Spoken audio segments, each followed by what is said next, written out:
मेरे प्यारे भाइयों, मेरे प्यारे दोस्तों, मेरे प्यारे परमात्मा के जीव हंसों, आज की ऑडियो बनाने का मकसद मेरा कोई ज्ञान देना नहीं है। आज मैं अपने दिल में जो खुशी मुझे महसूस हुई है मैं उसको आपके साथ शेयर करना चाहता हूँ। जो मैंने अभी लेटेस्ट ऑडियो डाली है आपको बताना चाहूँगा कि आज पूरा एक दिन हो गया है उसको डाले, और किसी भी मेरे भाई ने, केवल कुछ एक या दो लोगों को छोड़ के, किसी ने मुझे गाली नहीं दी। जो कम से कम 100 के करीब लोग मुझे गाली देते थे, उन्होंने गाली नहीं दी। और कम से कम 30, 40, 50 लोग जो बहस करते थे मेरे साथ, उन्होंने कोई कमेंट नहीं किया जिससे बहस शुरू हो कि नहीं कबीर साहब ऐसा बोलते हैं या वैसा बोलते हैं, या कोई और गुरुजी ऐसा बोलते हैं वैसा बोलते हैं। तो मुझे लग रहा है कि ये ज्ञान एकदम स्पष्ट समझ में आ गया है हंसों के, जो विवेकी हंस है उनकी बात कर रहा हूं मैं। और इतने लोगों में से ये पहला दिन ऐसा हुआ है जब केवल एक या दो लोगों ने गाली दी है। तो बहुत खुशी हो रही है मुझे कि लोग अब समझने लगे हैं। देखो, एकदम नहीं समझ में आता, मैं मानता हूं एकदम नहीं समझ में आता, लेकिन धीरे धीरे रे मना धीरे सब कुछ होए, और माली सींचे 100 घड़ा ऋतु आए फल होए। वो धीरे धीरे ही होता है। रोज एक एक लोटा पानी डालते हो किसी पेड़ में रोज, तब वो पेड़ बड़ा होता है। अगर कहो कि 1000 लोटे में एक साथ डाल दूं और कल को ये उतना बड़ा हो जाए जितना एक एक दिन में एक एक लोटा डाल के बड़ा होना था, तो वो नहीं होगा दोस्तों, वो खत्म हो जाएगा। वो इतनी मिट्टी गल जाएगी, पानी पानी हो जाएगा और वो पेड़ खत्म हो जाएगा। इसलिए दोस्तों बहुत खुशी हुई मुझे ये समझ के, ये जान के कि आप लोग अब ज्ञान को समझने लगे हो। दोस्तों मेरी एक बात ध्यान से समझो, अच्छी तरह समझ लो इस बात को। जब भी कोई भी संत महात्मा, कोई भी आपका यार दोस्त, कोई भी आपका कोई बड़ा बुजुर्ग जब आपको ज्ञान दे रहा होता है, तो उस ज्ञान को सबसे पहले तसल्ली से सुनना चाहिए। इसको सुनना चाहिए। आपने एक दोहा सुना है, पोथी पढ़ पढ़ जग मुआ, भयो न पंडित कोय, ढाई आखर प्रेम का, पढ़े सो पंडित होए। ये जो ढाई आखर प्रेम का है दोस्तों, ये है हमारा सत्संग के प्रति प्रेम, सत्संग के प्रति प्रेम।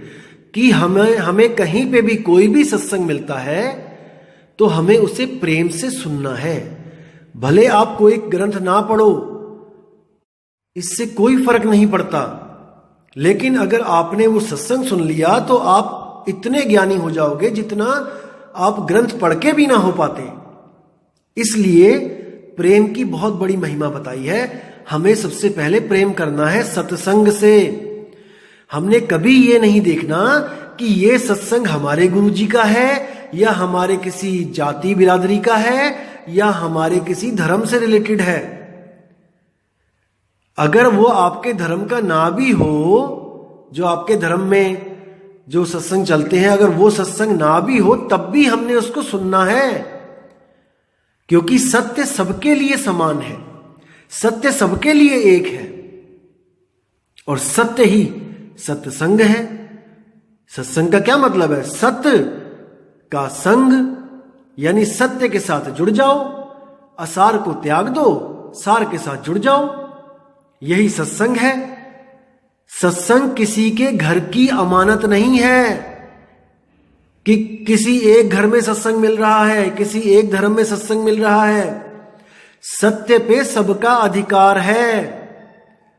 कभी भी ये मत देखो कि वो सत्संग किस धर्म में, किस आदमी के द्वारा, या किस वेशभूषा में जो आदमी बता रहा है उसके द्वारा, कैसा भी, कुछ भी, कोई भी सत्य की चर्चा करता है तो उसको सुनो, उसको समझो, क्योंकि सत्य एक है और वो हम सबका है। ऐसा नहीं है कि किसी एक धर्म ने उस पर मोहर लगा दी कि वो उसी का है। सबका है मेरे भाई, सबका है। तो मेरे कई दोस्तों ने, मेरे भाइयों ने मुझे किसी एक स्वयंभू आत्मज्ञानी है, शुरू से ही उसके बारे में बोलते आ रहे हैं कि आप उसको सुनो, देखो वो क्या कहता है। दोस्तों मैंने सुना उसको और मैं देख रहा हूं कि वो काफी इम्प्रूव कर रहा है। अब बहुत अच्छा लगा मुझे और मैं तहे दिल से मालिक का शुक्रिया करता हूं कि वो जो पहले बातें बोलता था वो बड़ी अटपटी होती थी। अटपटी का मतलब ये नहीं कि उसमें कोई सार था, उसमें असार ही असार नजर आता था। जैसे उन्होंने क्या बात करी कि हम और आप आत्मा नहीं, हम और आप मन है।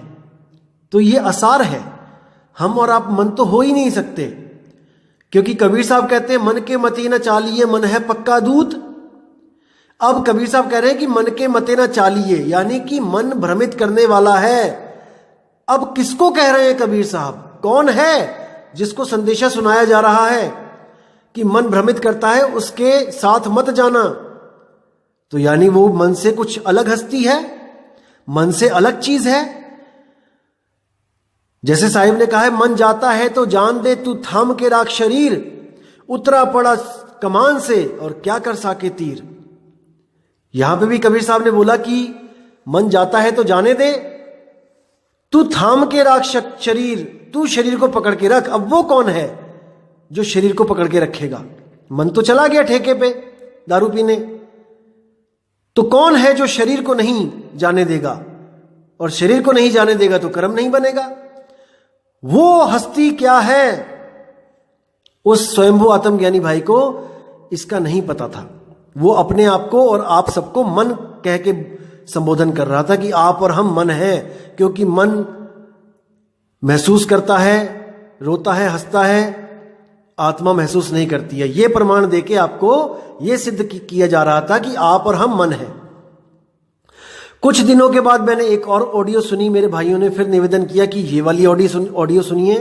मैंने सुना तो हमारे सत्संग सुन सुन के उसको इतनी चीज समझ में आ गई थी कि चेतना भी कोई चीज है। तो उसने उस सत्संग में, अपने सत्संग में बोला कि ब्रह्म से यानी शून्य से जो चेतना ही चेतनाएं प्रकट हुई, उन चेतनाओं से एक तंत्र बना और जो शरीर पैदा हुआ, पहला शरीर बना, वो हम और आप हैं। देखो, अपनी वाणी को काट के उसने पहले मन बोला था, अब आपको घोषित किया कि आप तन हो। कौन सा? चेतना वाला तन। ये प्रोग्रेस हुई उसकी बुद्धि में। हमारे सत्संग सुन के जो उसने चेतना पकड़ी, अब उसने उस चेतना का एक सोची समझी एक कल्पना, उसको एक रूप धारण कर दिया, उसको एक रूप दे दिया कि आप और हम शरीर हो। अब शरीर है, इसका मतलब मन नहीं रहे, अब हम शरीर हो गए। कौन सा?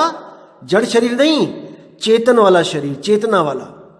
तो वहां पे उसकी बुद्धि में थोड़ा सा परिवर्तन हुआ, थोड़ा सा वो बुद्धि उसकी विकसित हुई। मुझे बहुत खुशी हुई, बहुत खुशी हुई कि कम से कम मन से तो ऊपर उठा। चाहे शरीर बोल रहा है, लेकिन चेतना वाला शरीर तो बोल रहा है, क्योंकि मन तो जड़ है और तन भी जड़ है, शरीर भी जड़ है। लेकिन इतनी बुद्धि विकसित हो गई कि उसने उसको चेतना वाला शरीर बोल दिया। ये उसने मान के चलो कि एलकेजी से वो फर्स्ट क्लास में आ गया। बहुत खुशी हुई मुझे, क्योंकि देखो, किसी का भी विवेक बढ़ता है तो मुझे बहुत खुशी होती है। आप सोच भी नहीं सकते कितनी खुशी होती है, क्योंकि विवेक बढ़ते बढ़ते बढ़ते ही तो आप विवेकी बनोगे। और संतों का काम केवल आपको विवेकी बनाना है, क्योंकि आपको इतना विवेकी बना दिया जाता है कि आपको संतों की भी जरूरत नहीं पड़ती है मोक्ष के लिए, मुक्ति के लिए। आप स्वाधीन हो जाते हो, स्वतंत्र हो जाते हो, परतंत्र नहीं रहते भाई।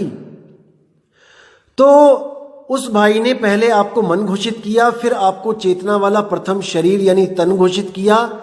और कल और मुझे एक भाई ने गुजारिश की कि एक नई वीडियो डाली है उस स्वयंभू आत्मज्ञानी मेरे भाई ने, तो इसको देखिए। और मैंने देखा और मुझे बहुत खुशी हुई कि कम से कम वो आज ये बोलने लगा है कि हमने सारे तत्वों को छोड़ देना है और हमने ही आत्मा हो जाना है। दोस्तों, जो बंदा पहले ये कहता था कि आप और हम पूर्णतया मर जाएंगे, खत्म हो जाएंगे, हमें और आपको पूर्णतया मारने में जो लगा हुआ था, आज वो मेरा भाई कहना चाह रहा है कि हम इन शरीरों को छोड़ देंगे और हम आत्मा ही हो जाएंगे।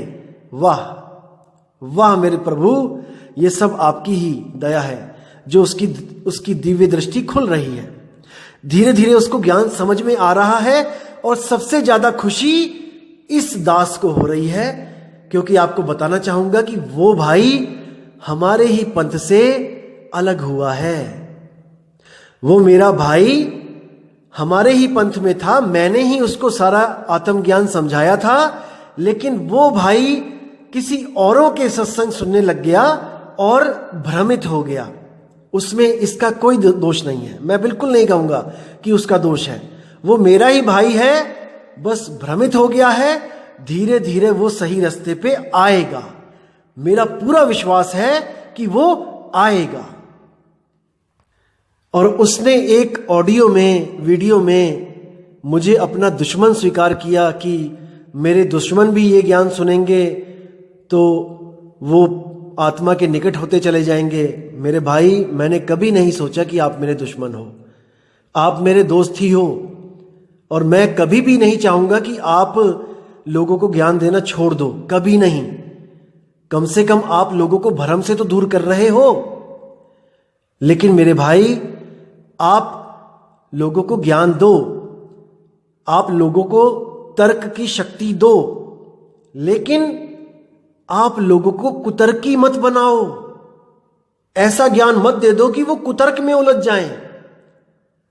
आप अपने आप को एक संत घोषित करो। जी आयानो सजदे हैं, मैं सजदा करता हूं आपको, आप संत बन रहे हो, अच्छी बात है।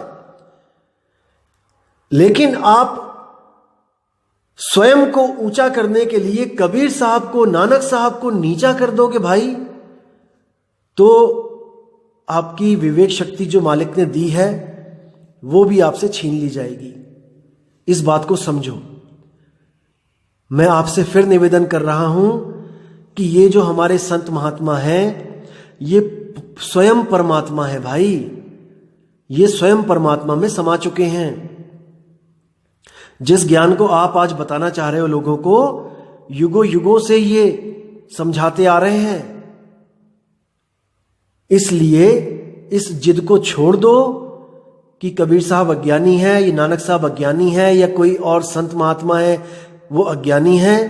हां, जो ब्रह्म ज्ञानी है वो अज्ञानी है, इसमें कोई दो राय नहीं है। जो ब्रह्म ज्ञानी है वो इन संतों के सामने अज्ञानी है, लेकिन उन जीवों के सामने वो भी ज्ञानी है जो अभी तक ब्रह्म अवस्था को भी नहीं प्राप्त कर पाए हैं। दोस्तों, 10वीं का स्टूडेंट पीएचडी के स्टूडेंट के सामने अज्ञानी है, लेकिन एक अनपढ़ के सामने दोस्तों वो भी ज्ञानी है। जब आप रेलवे स्टेशन पे जाते हो, फॉर्म भरते हो, आप भले 5वीं पास हो लेकिन आप फॉर्म भर सकते हो। दोस्तों, एक अनपढ़ आदमी जब आपसे दया की भीख मांगता है वहां पे कि भाई जी मेरा फॉर्म भर दो, तो वो आपको ज्ञानी समझ के ही अरदास करता है। इसको समझो। तो ब्रह्म ज्ञानी उनके लिए ज्ञानी है जो स्वयं अभी ब्रह्म अवस्था को प्राप्त नहीं कर पाए, जो अभी स्वयं जीव अवस्था में है। लेकिन एक आत्मज्ञानी के आगे ब्रह्म ज्ञानी भी अज्ञानी है। तो मेरे भाई, मैं मानता हूं कि आप बहुत अच्छा प्रचार कर रहे हो, बहुत अच्छी बात है। आपने बहुत से जीवों को जगाया है, इन भरम जालों से निकाला है, इन तत्वों से निकाला है। लेकिन मेरे दोस्त, मेरे भाई, आप भी अपना विवेक शक्ति बढ़ाओ। आप ये समझने की कोशिश करो कि आप क्या हो और हम क्या हैं। आप सुन से सृष्टि पैदा करवाते हो, यानी कि सुन से शरीर पैदा करवाते हो। सुन चेतनता प्रकट नहीं कर सकता, चेतन तो वो स्वयं है।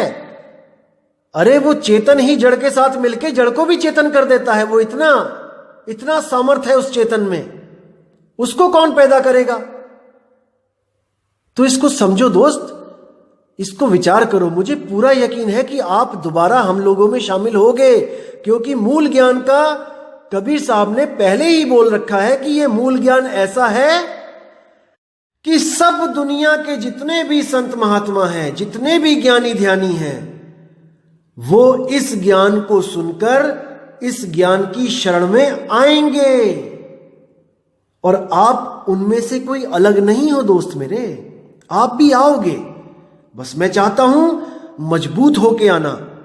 आपकी जो भाषा बदली है कि पहले आप मन कहते थे, अब आप चेतन तन कह रहे हो और आपने अब उसको आत्मा कह दिया है, तो दोस्तों ये मेरे भाई, ये आपकी बुद्धि में विवेक क्षमता बढ़ रही है और मैं बहुत खुश हूं इससे, बहुत ज्यादा खुश हूं। और मुझे पूरा यकीन है कि आप एक बार फिर हम लोगों से जरूर मिलोगे और आपके मन में जितनी भी दुविधाएं हैं उसको खत्म किया जाएगा। मैं समझ सकता हूं आपकी दुविधा। जैसे आपने सांप सीढ़ी की जो एक खेल होता है, सांप सीढ़ी आपने देखा है, उसमें कई तरह के सांप होते हैं, लेकिन सबसे जो बड़ा सांप होता है वो 99 पे होता है दोस्तों। हम जब आपको इस मूल ज्ञान को समझाने के लिए जब आपका साथ दे रहे थे मेरे दोस्त, और आपको इस सतलोक अकहलोक अगम लोक से जब छुड़वा रहा था मैं आपको, अब आप मुकरना मत कि ये सारा ज्ञान मैंने आपको नहीं दिया। आप जिस गुरु की शरण में थे उसने आपको गले तक भर रखा था कि आपने सतलोक जाना है, लेकिन मैंने पूरा विवेक लगा के आपके दिल से, आपके दिमाग से इस सतलोक अकहलोक आगामी लोक को निकाल दिया। मुझे पता था कि आप विवेकी हो, आपकी बातों से लगता था, इसलिए मैंने आपको मूल ज्ञान समझाया। लेकिन आप भ्रमित कैसे हुए मैं आपको बताता हूं। जब हम लोग एक से शुरू करते करते करते हम 95, 96, 97, 98 तक पहुंचे सांप सीढ़ी के खेल में, तब जो 99 में सांप था, आप उसको देख के भ्रमित हो गए कि ये तो मुझे उस सांप के मुंह में लेके जा रहा है। मेरे भाई, मुझ पे विश्वास करते तो मैं एक ऐसा पासा फेंकता कि हम उस सांप को क्रॉस करके 100 पे पहुंच जाते, लेकिन आपने मुझसे कोई बात नहीं करी और आप उस सांप को देखकर वापस मुड़ गए। जब आप नवंबर में गुरुजी से नाम लेने गए थे, नवंबर 2017 में आपने जो दिल्ली में नाम लिया, तब अगर आपको कोई चीज समझ में नहीं आई थी तो आपका फर्ज बनता था कि आप मेरे साथ बात करो फोन पे, लेकिन आपने बात नहीं करी।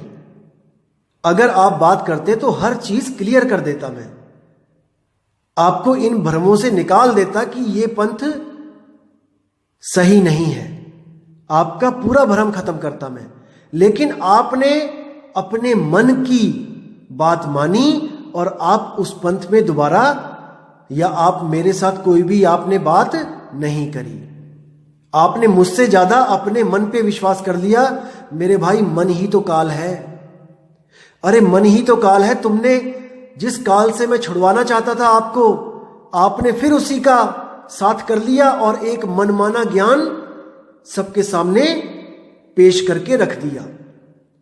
कुछ अलग संतों की भ्रमित बातों को सुन के कि वो परमात्मा पत्थरों में भी है, वो मिट्टी में भी है, ये सब आपने कहां से सीखा है मुझे भली प्रकार पता है। मैं इस ऑडियो के डिस्क्रिप्शन में वो लिंक दूंगा, भेजूंगा मैं सबको, और आप सब उनको सुनना। जो बात आप कर रहे हैं वही ये कर रहे हैं, और आप इनके सत्संगों से बहुत ज्यादा प्रेरित थे, मुझे पता है, क्योंकि आपने कुछ गुरु भाइयों से इनकी बात भी करी थी जिसका आप सत्संग सुनते हो, मुझे पता चला था। इनको सुनते हुए भी आपने इनके सत्संगों को काट दिया, केवल उस ज्ञान के बल पे जो हम लोगों ने आपको दिया था, जो कबीर साहब का मूल ज्ञान है। उसके बल पे आपने उन लोगों को भी काट दिया जिनको आप सुन के प्रेरित हुए थे। लेकिन आपको यह भ्रम हो गया कि आप उस कबीर साहब की वाणी काट सकते हो, कुछ मनमाने अपने विचार रख के, जो सत्य प्रमाणित भी नहीं है, अपने मन की इच्छाओं से कुछ भी आगे रख दिया लोगों के और लोगों को भरमाने में लग गए। दोस्त मेरे भाई, एक जीव हंस को सत्य ज्ञान के साथ जोड़ने में कबीर साहब कहते हैं 1 करोड़ गाय को मरने से बचाने का पुण्य मिलता है, और एक जीव को असत्य ज्ञान के साथ जोड़ने से 1 करोड़ गाय को कत्ल करने का पाप लगता है। मेरे भाई, इस पाप से बच, अभी भी समय है, बच जाओ। तो दोस्तों, मैं अरदास करूंगा मालिक से कि इस मेरे स्वयंभू आत्मज्ञानी भाई के बुद्धि में वो प्रकाश आए, वो मालिक इसको सोझी दे कि ये वापस हमारे पास आए। अगर हमारे पास नहीं भी आए तो कम से कम लोगों को भ्रमित ना करे। मैं बस यही चाहता हूं, मेरे भाई के कर्म ना बढ़े, ऐसे कर्म ना बढ़े कि इसको वो भुगतना मुश्किल हो जाए। बस मैं यही चाहता हूं, मेरे मालिक से मेरी यही अरदास है। बाकी आप सब विवेकी हैं मेरे दोस्तों। अगर आपको कोई भ्रमित करता है तो आप बिल्कुल भ्रमित ना हो। आप सत्य ज्ञान को अपनी विवेक बुद्धि के द्वारा परखें, क्योंकि ना परखने के कारण ही हम गलत जगह जुड़ जाते हैं। और दोस्तों, मैं आपसे बताना चाहूंगा कि आप जल्दबाजी बिल्कुल ना करें। हमें किसी भी चेले की, किसी भी शिष्य की कोई भूख नहीं है। इस बात को समझो मेरे दोस्त, हमें कोई भूख नहीं है कि आप हमारे साथ जल्दी जल्दी जुड़ो। मैं कहता हूं 10 साल बाद जुड़ना। जहां इतनी उम्र निकल गई वहां 10 साल और सही, लेकिन ज्ञान को पूरी तरह समझ के अटल होके जुड़ो। जहां भी जुड़ो, जल्दबाजी कभी मत करो। आप हिंदू हो, आप मुस्लिम हो, आप सिख हो, आप ईसाई हो, इससे कोई फर्क नहीं पड़ता। आप वही सांस लेते हो जो हिंदू ले रहा है, जो सिख ले रहा है, जो ईसाई ले रहा है। आप वही पानी पी रहे हो जो हिंदू पी रहा है, सिख पी रहा है, ईसाई पी रहा है। दोस्तों, आप उसी धरती पर रहते हो जिस पे हिंदू, मुसलमान, सिख, ईसाई सब रहते हैं। अगर आप अपने अल्लाह को श्रेष्ठ मानते हो तो अपने अल्लाह से बोलो कि वो धरती पैदा करे जिस पे हिंदू, मुसलमान, सिख, ईसाई अलग अलग रहें। जब अल्लाह ने, जब वाहेगुरु ने, जब राम ने धरती में, हवा में, पानी में कोई भेद नहीं रखा, तो आप कैसे समझ सकते हो कि उसने अपने ज्ञान में भेद रखा होगा, कि उसका ज्ञान अलग अलग होगा? मेरे भाई, जब प्यास लगती है तो हर धर्म वाला आदमी एक ही चीज पीता है, वो है पानी। जब सांस लेनी होती है तो हर धर्म का आदमी एक ही चीज लेता है, वस्तु लेता है, वो है सांस। और जब मेरे भाई ठंड लगती है तो हर धर्म का आदमी एक ही वस्तु प्राप्त करता है, वो है अग्नि। इसी तरह मेरे भाई, जब मुक्ति चाहिए होती है तो एक ही वस्तु काम आएगी, और वो है सार शब्द मूल ज्ञान। मूल ज्ञान, इसको समझो दोस्तों, इसको समझो। चाहे कोई सिख हो, चाहे ईसाई हो, चाहे हिंदू हो, चाहे कोई मुसलमान हो, इससे कोई फर्क नहीं पड़ता। हर धर्म यह कहता है कि परमात्मा एक है, परमात्मा एक है, लेकिन फिर भी क्या मस्जिद के दरवाजे पे कोई लिख सकता है वाहिगुरु? क्या गुरुद्वारे के दरवाजे पे कोई लिख सकता है अल्लाहू अकबर? क्या मंदिर के दरवाजे पे कोई लिख सकता है कि जीसस इज ग्रेट? या ईसाई के गिरजाघर पे कोई लिख सकता है अल्लाहू अकबर या वाहिगुरु? तो बोलने को ये सब आपको समझा रहे हैं कि वो एक है, वो एक है, लेकिन ये खुद को नहीं समझा सकते कि वो एक है, वरना ये दीवारें कब की टूट जाती। अब कोई हमें भी कहे कि आप केवल कबीर कबीर करते हो, भाई हम कबीर उस आत्मा को मानते हैं जो ज्ञान देता है, हम उसका नाम नहीं जपते। अगर वो आत्मा अपना नाम जीसस कहती और हम उसके मूल सिद्धांतों पे चलते तो हम उसको जीसस कह के प्रेम करते। अगर वो आत्मा कृष्ण होती, अगर गीता में आत्मा का भेद बताया होता तो मैं उसको कृष्ण कह के प्रेम करता, क्योंकि मैं अपने कल्याणकारी गुरु से प्रेम करूंगा, मैं नामों के चक्कर में नहीं फंसूंगा। गरीबदास जी ने तो उसको आदि गणेश बोल दिया है। गणेश जी से गरीबदास जी का कोई लेना देना ही नहीं है, फिर भी उस समाज को एक सूत्र में बांधने के लिए कि कोई ये ना सोचे कि हम देवी देवताओं के खिलाफ हैं। ये केवल वो सोच सकते हैं जिनको अभी गुरु नहीं मिला, जिनके अभी ज्ञान नहीं उजागर हुआ है। जब वो सत्संग में आएगा, जैसे उन्होंने बोला आदि गणेश मनाऊं पूजू और न देवा, जब उन्होंने इतना बोला तो जो लोग गणेश को मानते थे, क्योंकि उस समय तो हिंदू धर्म का प्रचार ज्यादा था हरियाणा में, तो जो आदि गणेश को सुनकर सत्संग में बैठे कि देखो ये हमारे गणेश जी की बात कर रहा है, वो सत्संग में बैठे और जब उन्होंने धीरे धीरे सत्संग को सुनना शुरू किया तब उनकी विवेक बुद्धि जागी और उन्होंने आदि गणेश को समझा और उन्होंने नामदान लेके उस आदि परमात्मा आदि सत्य को स्वीकार कर लिया। और गणेश, जो सूंड वाले गणेश जी हैं, वो ऑटोमेटिकली छूट गए, उनकी पूजा पाठ छूट गई। जब आदि गणेश मिल गया तो मूर्ति गणेश को कौन मनाएगा। इसी तरह पांचवी पातशाही ने बोला आदि निरंजन प्रभु निरंकारा।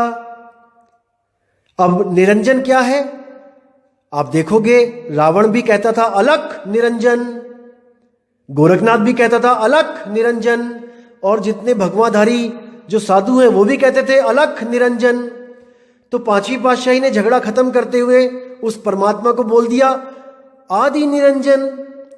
अब कहने का मतलब निरंजन को जो लोग मानते हैं वो आएंगे सत्संग में, बैठेंगे कि गुरुजी भी हमारे वाले निरंजन को प्रेम कर रहे हैं। लेकिन जब उनको ज्ञान के द्वारा बुद्धि विवेक जागेगी तब वो समझ जाएंगे कि आदि निरंजन और निरंजन में बहुत बड़ा फर्क है।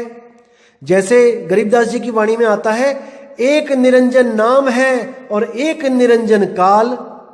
अब यहां पे दो निरंजन की बात करी गरीबदास जी ने वाणी में कि एक निरंजन नाम है यानी वो आदि नाम है, और एक निरंजन काल है, वो काल निरंजन है। तो भाई सत्संग में आओगे तभी तो समझ में आएगा कि कौन निरंजन काल है, कौन निरंजन नाम। तो इसको समझना पड़ेगा मेरे भाई। मूल ज्ञान को समझ के केवल मूल प्राप्त होता है और मूल के अलावा सब मिथ्या है, भ्रम है। एक है सादे सब सदे, सब सादे सब जाए, माली सींचे मूल को और फूल पात अघियाए।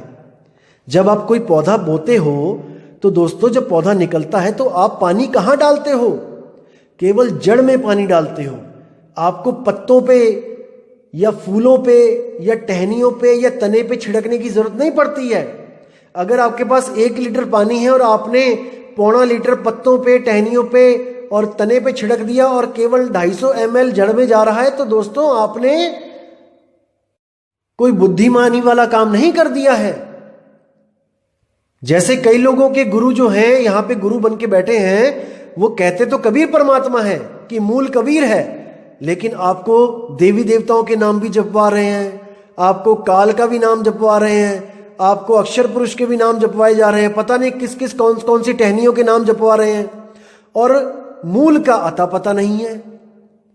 दोस्तों जब ज्ञान हो जाता है तो ये टहनियां, डाल, पत्ते सब छूट जाते हैं, केवल सारी सुरती एक मूल की तरफ होती है, और मूल है शब्द।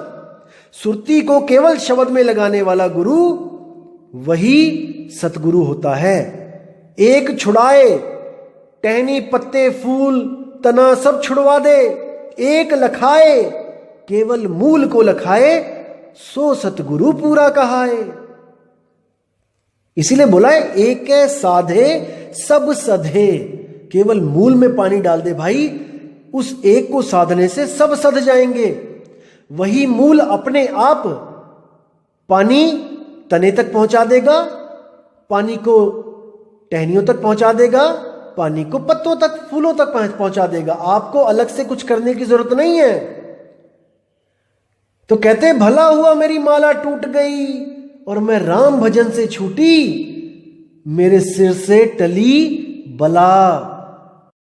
ये सब मंत्र, तंत्र, जंत्र, माला, धूप, अगरबत्ती, देसी घी की जोतें, हवन, यज्ञ, ये सब बला थी। ये सब बलाएं चिपकी हुई थी मेरे शरीर को आके, मेरी आत्मा को आके। लेकिन सतगुरु मिले तो मेरे सिर से टली बला। तो दोस्तों इन बलाओं को टाल देना है, इन कर्मकांडों में नहीं फंसना है, केवल एक शब्द की साधना करनी है, जिसके लिए बाबा नानक बोलते हैं जैसे जल में कमल निरालंब मुर्गा भी निशाने, और सुरत शब्द भवसागर तरिए नानक नाम बखाने। रहे एकांत एक मन वसिया आशा महा निरासु, अगम अगोचर दीख दिखावे नानक ताकर दासु। उस एक सुरत शब्द का जो योग बता दे, जो 52 अक्षरों में नहीं है, वो अल्लाह भी नहीं है, वो वाहिगुरु भी नहीं है, वो राम भी नहीं है, वो अक्षरों से न्यारा है, वो 52 अक्षरों से परे है, और वो आपके पास है, बिल्कुल आपके पास है।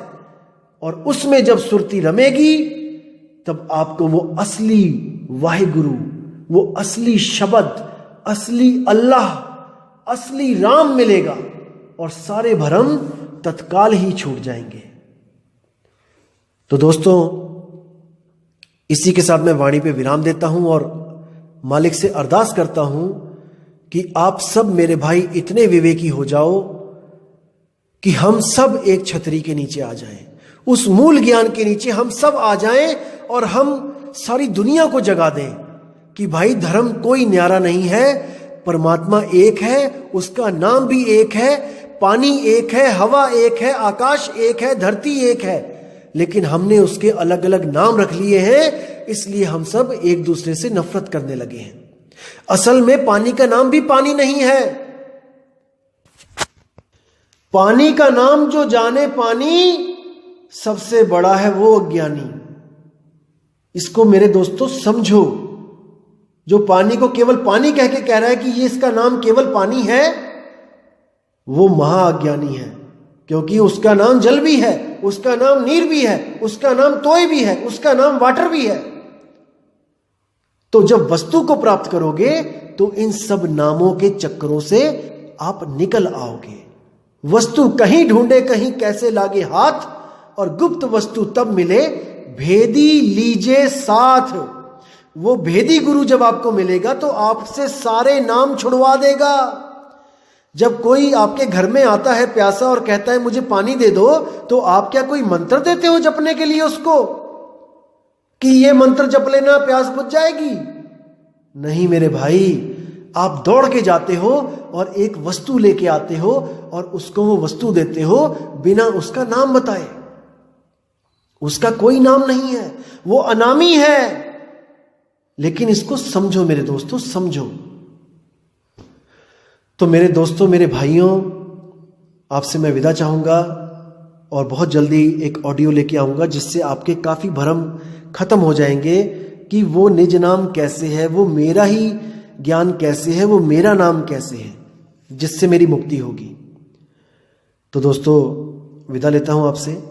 जय गुरु बंदी छोड़ मदन साहिब, जय गुरु बंदी छोड़ वैराग साहिब, जय गुरु बंदी छोड़ मेरे बाबा नानक जी, जय गुरु बंदी छोड़ मेरे सब संत, जय जय बंदी छोड़ सतगुरु सत्य कबीर साहिब की सदा ही जय हो। साहिब बंदगी सतनाम। मेरे प्यारे भाइयों, मेरे प्यारे दोस्तों, मेरे प्यारे परमात्मा के जीव हंसों, आज की ऑडियो बनाने का मकसद मेरा